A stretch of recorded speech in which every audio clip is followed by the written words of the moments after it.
Indian history 10,000 bits part 12. తొలివేద యుగాన్ని ఋగ్వేద యుగం అని పిలవడానికి కారణం, ఈ కాలాన్ని అధ్యయనం చేయడానికి ఋగ్వేదం ఒక్కటే ఆధారం కావడం వల్ల. తొలివేద కాలంలో ఆర్యులు ఏ ప్రాంతంలో నివసించారు? సప్త సింధు ప్రాంతంలో. తొలివేద కాలంలో ఆర్యులు నివసించిన ప్రాంతం మరియు సరిహద్దులు: తూర్పున యమునా నది, వీరు ఈ నదిని దాటి వెళ్ళలేదు. పడమరన ఆఫ్ఘనిస్తాన్, ఉత్తరాన హిమాలయాలు, దక్షిణాన ఆరావళి పర్వతాలు సరిహద్దులుగా ఉన్నాయి. ఋగ్వేద కాలంలో ఆర్యులకు ఏ నది గురించి పరిజ్ఞానం లేదు? గంగా నది గురించి. ఋగ్వేదంలోని తర్వాత రాయబడ్డ శ్లోకాలలో గంగా నది ప్రస్తావించబడింది. ఒకవేళ ఆర్యులు తూర్పున యమునా నదిని దాటి వెళ్ళి ఉంటే వీరు గంగా నదిని చేరుకునేవారు. ఆర్యులు సప్త సింధు ప్రాంతం నుండి గంగా మైదాన ప్రాంతాలకు వలస వెళ్ళిన కాలం క్రీస్తు పూర్వం 1000 సంవత్సరం. ఇక్కడి నుంచి మలివేద కాలం అనేది ప్రారంభమవుతుంది. క్రీస్తు పూర్వం 1000 సంవత్సరం నుండి. వైదేగ మాధవ అనే ఒక తెగ నాయకుడు తన తెగ ప్రజలతో కలిసి సరస్వతి నదీ ప్రాంతం నుండి సదానిరా నదీ ప్రాంతానికి వలస వెళ్ళారని ఏ బ్రాహ్మణం తెలియజేస్తుంది? శతపథ బ్రాహ్మణం. సదానిరా అనే నది ప్రస్తుతం గండక్ నది అని పిలుస్తున్నారు. గండక్ నది అనే పేరుతో పిలుస్తున్నారు. గండక్ నది ఏ నదికి ఉపనది? గంగా నదికి ఉపనది. దక్షిణ భారతదేశంలోని సముద్రాలను మరియు అక్కడ నివసిస్తున్న తెగల గురించి ఏ బ్రాహ్మణం తెలియజేస్తుంది? ఐతరేయ బ్రాహ్మణం తెలియజేస్తుంది. దక్షిణ భారతదేశంలోని సముద్రాలంటే బంగాళాఖాతం, అరేబియా సముద్రం మరియు హిందూ మహాసముద్రం. ఋగ్వేద కాలంలో ఆర్యుల ప్రధాన వృత్తి ఏంటి? పశుపోషణ. మలివేద కాలంలో ఆర్యుల ప్రధాన వృత్తి వ్యవసాయం. ఋగ్వేద లేదా తొలివేద కాలంలో ఆర్యుల సామాజిక, రాజకీయ, ఆర్థిక పరిస్థితులు అన్నీ దేని చుట్టూ ఉండేవి? ఆవు చుట్టూ లేదా గోవు చుట్టూ. ఋగ్వేదం యుద్ధాన్ని ఏ విధంగా పేర్కొంది? ఆవుల అన్వేషణగా. ఋగ్వేద కాలంలో ఆర్యుల ఆర్థిక పరిస్థితులు చూద్దాం. ఋగ్వేద కాలంలో ఆర్యులు పశుపోషణ కోసం సంచార జీవనాన్ని చేసేవారు. అంటే ఒక ప్లేస్ నుంచి ఇంకో ప్లేస్కి వెళ్ళి జీవితం కొనసాగించేవారు. ఆవును ప్రధాన మరియు పవిత్ర పశువుగా భావించేవారు. ఈ కాలంలో ఆర్యుల ఆర్థిక అంతస్తులను తెలిపే జంతువు ఆవు. ఆవుల సంఖ్య ఆధారంగా సమాజంలో ఉన్నత స్థానం లభించేది. పశు సంపద పెంచడం కోసం గడ్డి భూములు అభివృద్ధి చేసేవారు. యుద్ధాలు కూడా పశు సంపద కోసమే జరిగేవి. ఒక మనిషి విలువ 100 గోవులతో సమానంగా ఉండేది ఆ కాలంలో. ఋగ్వేద కాలంలో పేర్కొన్న పేర్లు: రాజుని గోప లేదా గోపతి అని పిలిచేవారు, అంటే అర్థం ఆవుని రక్షించేవాడు. ధనవంతుడిని గోమత్ అనేవారు. ఆవులను ఎక్కువ సంఖ్యలో కలిగి ఉన్నవాడు గోమత్ అవుతాడు, అంటే ధనవంతుడవుతాడు. యుద్ధాలని గవిష్తి అనేవారు. ఆవుల కోసం జరిగే యుద్ధాన్ని గవిష్తి అంటారు. అతిథిని గోఘన అనేవారు. గోఘన అంటే అర్థం ఆవుని చంపేవాడు. గేదెని గౌర్ అనేవారు. ఆవుకి మరొక పేరు అమన్య. గోశాలని గోత్ర అనేవారు. ఆవు నుండి పాలను తీసేవారిని దౌహిత్రి అనేవారు. నాగలిని సిర లేదా లంగాల అనేవారు. దున్నిన భూమి లేదా నాగలి కర్రని సీత అనేవారు. పచ్చిక బయళ్ళని వ్రజ అనేవారు. పంట కాలువలను కుల్య అనేవారు. కుండలు తయారు చేసేవారిని కులల లేదా కులారిక అనేవారు. బట్టలు నేసేవారిని వ్యాయ లేదా కోలికులు అనేవారు. ఆ టైంలో అభివృద్ధి చెందిన పరిశ్రమలు కుండల పరిశ్రమ, వస్త్ర పరిశ్రమ, లోహ పరిశ్రమ, వడ్రంగి పరిశ్రమ మరియు ఆభరణాల పరిశ్రమలు. రాగి మరియు కాంస్యంని ఆయా అని పిలిచేవారు. వడ్రంగులని తక్షన్ అనేవారు. లోహ వస్తువుల తయారీ వారిని కర్మరా అనేవారు. చెప్పులు కుట్టేవారిని చెర్మారా అనేవారు. మంగలి పనివారిని వాస్తా లేదా వాపిత్రి అని పిలిచేవారు. ఋగ్వేద కాలంలో ప్రస్తావించబడిన ఏకైక ధాన్యం యవ. ఋగ్వేద కాలంలో గోధుమలు మరియు బార్లీలను ఏమని పిలిచారు? యవ. ఇందులో వరి ప్రస్తావన ఋగ్వేద కాలంలో లేదు. ఋగ్వేద కాలంలో వ్యవసాయం ఎలా ఉండేది? చాలా పరిమితంగా ఉండేది. వ్యవసాయంలో వీరు నాగలిని వాడేవారు. నాగలిని సిర లేదా లంగాల అని పిలిచేవారు. ఋగ్వేద కాలంలో వ్యవసాయం కోసం ఎక్కువగా ఉపయోగించినవి గుర్రాలు. ఋగ్వేద కాలంలో క్రయ విక్రయాలకు ఉపయోగించినది సువర్ణ నిష్క. దీనిని నిర్ణీత విలువ కలిగిన బంగారు ఆభరణంగా భావించవచ్చు. ఋగ్వేద కాలంలో వర్తక వాణిజ్యాలు ఏ పద్ధతిలో జరిగాయి? వస్తు మార్పిడి పద్ధతిలో జరిగాయి.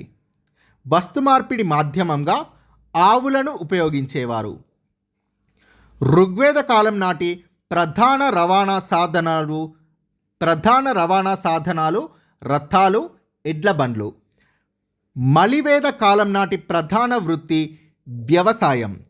మలివేద కాలంలో విస్తృతంగా వాడుకలోకి వచ్చిన లోహం ఇనుము. ఋగ్వేద కాలం అన్నా తొలివేద కాలం అన్నా ఒకటే.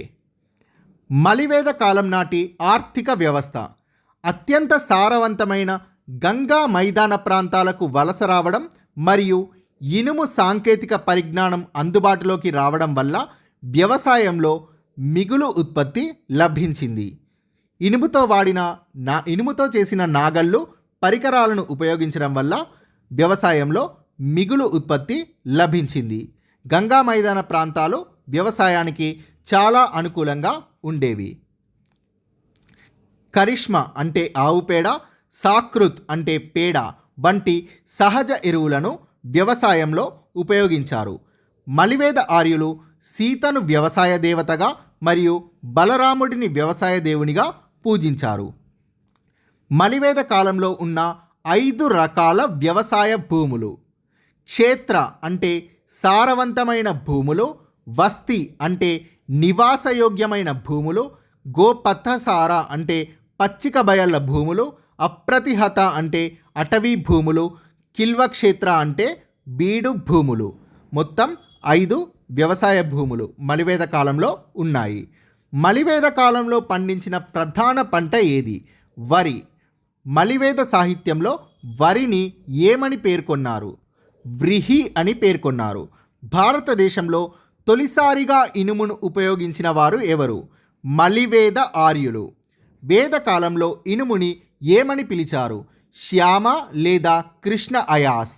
మలివేద కాలంలో అభివృద్ధి చెందిన నగరాలు హస్తినాపూర్, కౌశాంబి మరియు అహిచ్చత్ర. ఆర్ఎస్ శర్మ అభిప్రాయం ప్రకారం ఋగ్వేద కాలంలో ఏ వ్యవస్థ కొనసాగింది? గిరిజన సామాజిక వ్యవస్థ. తొలివేద కాలంలోని ఆర్యులు ఎలాంటి కుటుంబ వ్యవస్థను కలిగి ఉండేవారు? పితృస్వామ్య సమిష్టి కుటుంబ వ్యవస్థని కలిగి ఉండేవారు. కుటుంబ పెద్దని గృహపతి అనేవారు. కుటుంబ యజమానిని కులప్ప అని పిలిచేవారు. ఋగ్వేద కాలంలో సమాజంలో ఉన్న 3 వర్గాలు. పురోహిత వర్గం మతపరమైన కార్యక్రమాలను నిర్వహించేవారు. యుద్ధవీరుల వర్గం యుద్ధాల్లో పాల్గొనేవారు. సామాన్య వర్గం పశుపోషణ, వ్యవసాయం మొదలైన కార్యకలాపాలని నిర్వహించేవారు. ఋగ్వేద కాలంలో సమాజంలో స్త్రీల స్థానం ఎలా ఉండేది? సంపూర్ణమైన స్వేచ్ఛ ఉండేది. బాల్య వివాహాలకు అనుమతి లేదు. పురుషులతో సమానంగా విద్యను అభ్యసించేవారు. చాలా గౌరవంగా ఉండేది తొలివేద కాలంలో స్త్రీల స్థానం. ఋగ్వేద కాలంలో ఋషిగా గౌరవించబడిన స్త్రీ ఎవరు? ఘోష. జీవితకాలమంతా విద్యను అభ్యసిస్తూ బ్రహ్మచారినిగానే ఉండిపోవడం వల్ల ఘోష ఋషిగా గౌరవించబడింది. తొలివేద కాలంలో సంతానం లేని వితంతువు తన భర్త సోదరుడిని వివాహం చేసుకొని సంతానం పొందే సంప్రదాయాన్ని ఏమనేవారు? నియోగ అని పిలిచేవారు. ఋగ్వేద కాలంలో సతీ సహగమనం ఏ విధంగా కొనసాగింది? నామమాత్రంగా కొనసాగింది. కొందరు ఉన్నత వర్గాల స్త్రీలు మాత్రమే ఈ సతీ ఆచారాన్ని పాటించేవారు. నామమాత్రంగా కొనసాగింది. సతీ సహగమనం అంటే భర్త చనిపోగానే ఆ చితిలో దూకి భార్య కూడా చనిపోవడం. వర్ణ లేదా కుల వ్యవస్థ ఏ కాలంలో ఆవిర్భవించింది? మలివేద కాలంలో ఆవిర్భవించింది. అనులోమ వివాహాలు అంటే ఏమిటి? ఉన్నత కులానికి చెందిన పురుషుడు దిగువ కులానికి చెందిన మహిళను వివాహం చేసుకోవడాన్ని అనులోమ వివాహం అంటారు. ప్రతిలోమ వివాహం అంటే ఏమిటి? దిగువ కులానికి చెందిన పురుషుడు ఉన్నత కులానికి చెందిన మహిళను వివాహం చేసుకోవడం. మలివేద కాలంలో అనుమతించబడిన వివాహం ఏది? అనులోమ వివాహం. ప్రతిలోమ వివాహానికి మలివేద కాలంలో అనుమతి లేదు. బాల్య వివాహాలు, బహుభార్యత్వం, సతీ లాంటి దురాచారాలు ఏ వేద కాలంలో ఉన్నాయి? మలివేద కాలంలో. స్త్రీ సంతానం సర్వ దుఃఖాలకు కారణం అని పేర్కొన్న బ్రాహ్మణం ఏది? ఐతరేయ బ్రాహ్మణం. వేద సాహిత్యంలో ప్రస్తావించబడ్డ అష్ట వివాహ వ్యవస్థని చూద్దాం. అష్ట వివాహ వ్యవస్థ లేదా 8 రకాల వివాహ పద్ధతులని చూద్దాం. బ్రహ్మ వివాహం అంటే ఆదర్శవంతమైన వివాహం. ఈ వివాహాన్ని పెద్దలు నిర్ణయిస్తారు. శాస్త్రాల ప్రకారం ఈ వివాహం నిర్వహించబడుతుంది. శాస్త్రాల ప్రకారం జరుగుతుంది. దైవ వివాహం అంటే పురోహితులకు మాత్రమే దైవ వివాహం వర్తిస్తుంది. ఒక యాగం చేసిన తర్వాత పురోహితుడికి లేదా బ్రాహ్మణుడికి ఇవ్వాల్సిన దక్షిణ బదులుగా వాళ్ళ ఇంట్లో ఉన్న అమ్మాయిని ఇచ్చి వివాహం చేయడం దైవ వివాహం. అర్ష వివాహం అంటే వధువు తల్లిదండ్రులకు వరుడి తల్లిదండ్రులు ఆవులు, ఎద్దులను కన్యాశుల్కంగా ఇచ్చి వరుడితో వివాహం చేయడాన్ని అర్ష వివాహం అంటారు. ప్రజాపత్య వివాహం అంటే ఇందులో ఎలాంటి ఆర్థిక లావాదేవీలు ఉండవు. కన్యాశుల్కం, వరకట్నం లేకుండా జరిగే వివాహాన్ని ప్రజాపత్య వివాహం అంటారు. గాంధర్వ వివాహం, సింపుల్గా దీన్ని లవ్ మ్యారేజ్ అని అంటారు. క్షత్రియులకు మాత్రమే ఇది వర్తిస్తుంది. గాంధర్వ వివాహం పరస్పర అంగీకారంతో జరుగుతుంది. వీరు పెద్దలకు ఈ విషయాన్ని తెలియజేయరు. వివాహ సంప్రదాయాలను పాటించరు. స్త్రీ పురుషులు ప్రేమించి పెళ్లి చేసుకోవడాన్ని గాంధర్వ వివాహం అంటారు. అసుర వివాహం, వైశ్యులకు మాత్రమే వర్తించే వివాహం అసుర వివాహం. వధువుని కానీ లేదా వరుడిని కానీ కొనుక్కొని వివాహం చేసుకోవడం అసుర వివాహం. ఈ వివాహాన్ని అత్యంత అవినీతికరమైన వివాహంగా పేర్కొన్నది మనువు. రాక్షస వివాహం, క్షత్రియులకు మాత్రమే రాక్షస వివాహం వర్తిస్తుంది. పెద్దలను వ్యతిరేకిస్తూ ప్రేమించిన అమ్మాయిని ఎత్తుకొని వెళ్ళి వివాహం చేసుకోవడాన్ని రాక్షస వివాహం అంటారు. పైశాచ వివాహం, అన్ని వివాహాల కంటే నికృష్టమైన వివాహం పైశాచిక లేదా పైశాచ వివాహం. నిద్రిస్తున్న లేదా మానసిక స్థితి సరిగా లేని స్త్రీని బలవంతంగా ఎత్తుకొని వెళ్ళి వివాహం చేసుకోవడాన్ని పైశాచిక వివాహం అంటారు. ఈ వివాహాన్ని అత్యంత నీచమైన వివాహంగా పేర్కొన్నది స్మృతి సాహిత్యం. మలివేద కాలంలో ఒక వ్యక్తి తన జీవితాన్ని ఎన్ని దశల్లో జీవించాలని నిర్దేశించబడింది? 4 దశల్లో. అవి 4 ఆశ్రమాలు. సో ఫస్ట్ క్వశ్చన్స్ చూద్దాం ఫ్రెండ్స్. ఉపనయనంతో ఆరంభమయ్యే ఆశ్రమం బ్రహ్మచర్య ఆశ్రమం. వివాహంతో ప్రారంభమయ్యే ఆశ్రమం గృహస్థాశ్రమం. వనాలకెళ్ళి జ్ఞానాన్ని ఆర్జించడం వనప్రస్థాశ్రమం. వ్యక్తి జీవితంలో చివరి దశ మరియు మోక్షం సాధ్యమయ్యే దశ సన్యాసాశ్రమం. 4 ఆశ్రమాలు బ్రహ్మచర్యాశ్రమం, గృహస్థాశ్రమం, వనప్రస్థాశ్రమం మరియు సన్యాసాశ్రమం. బ్రహ్మచర్య ఆశ్రమం ఉపనయనంతో ప్రారంభమవుతుంది. గురుకులంలోకి వెళ్ళి విద్యని అభ్యసించాలి. గృహస్థాశ్రమం వివాహంతో ప్రారంభమవుతుంది. వారసులు పుట్టిన తర్వాత ఈ దశను విడిచిపెట్టాలి. వనప్రస్థాశ్రమ కుటుంబాన్ని విడిచిపెట్టి సమీపంలోని వనాలకెళ్ళి జ్ఞానాన్ని ఆర్జించాలి. సన్యాసాశ్రమ వ్యక్తి జీవితంలో ఇది చివరి దశ. మోక్షం ఈ దశలోనే సాధ్యమవుతుంది. సంసార జీవితాన్ని విడిచిపెట్టి సన్యాసాన్ని స్వీకరించాలి. ఆశ్రమ వ్యవస్థను గూర్చి తెలియజేసే తొలి గ్రంథం చాందోగ్యోపనిషత్. ఇందులో 3 ఆశ్రమాల గురించే ఉంది. 4వదైన సన్యాసాశ్రమం గురించి లేదు. 4 ఆశ్రమాల గురించి తొలిసారిగా తెలియజేసిన గ్రంథం జబలోపనిషత్. పురుషార్థాలు ఎన్ని? 4 పురుషార్థాలు. ధర్మార్థ కామ మోక్షములు. ధర్మ అంటే ధర్మాన్ని పాటించడం, అర్థ అంటే సంపదను ఆర్జించడం, కామ అంటే కోరికలను తీర్చుకోవడం, మోక్ష ఇది అంతిమ లక్ష్యం. జన్మ పునర్జన్మ చక్రాన్ని వీడి ఆత్మను పరమాత్మలో విలీనం చేయడం. ఋగ్వేద కాలంలో ప్రతి తెగకు అధిపతి ఎవరు? రాజన్. రాజన్ ఎవరిచే ఎన్నుకోబడేవాడు? తెగలోని ప్రజలచే ఎన్నుకోబడేవాడు. ప్రతి తెగలో ఎన్ని అసెంబ్లీలు ఉండేవి? 4. ఆ 4 అసెంబ్లీలు చూద్దాం. సభ. తెగలోని పెద్దలు సభలో సభ్యులు. మహిళలకు సభలో స్థానం ఉండేది. దీని తీర్మానాలను అంటే సభ తీర్మానాలను నరిష్తా అని పిలిచేవారు. సభకు అధ్యక్షుడు రాజన్. సమితి. తెగలోని ప్రజలందరూ సమితిలో సభ్యులుగా ఉండేవారు. సమితికి అధ్యక్షుడు కూడా రాజన్. రాజన్ను ఎన్నుకోవడంలో మరియు తొలగించడంలో సమితి ప్రధాన పాత్ర పోషించేది. సమితిలో తీసుకున్న నిర్ణయాలే అంతిమం. సమితికి చాలా పవర్స్ ఉండేవి. విధాత. వివాదాలు పరిష్కరించడం దీని యొక్క ప్రధాన విధి. ఇందులో మహిళలకు స్థానం కల్పించబడింది. గణ.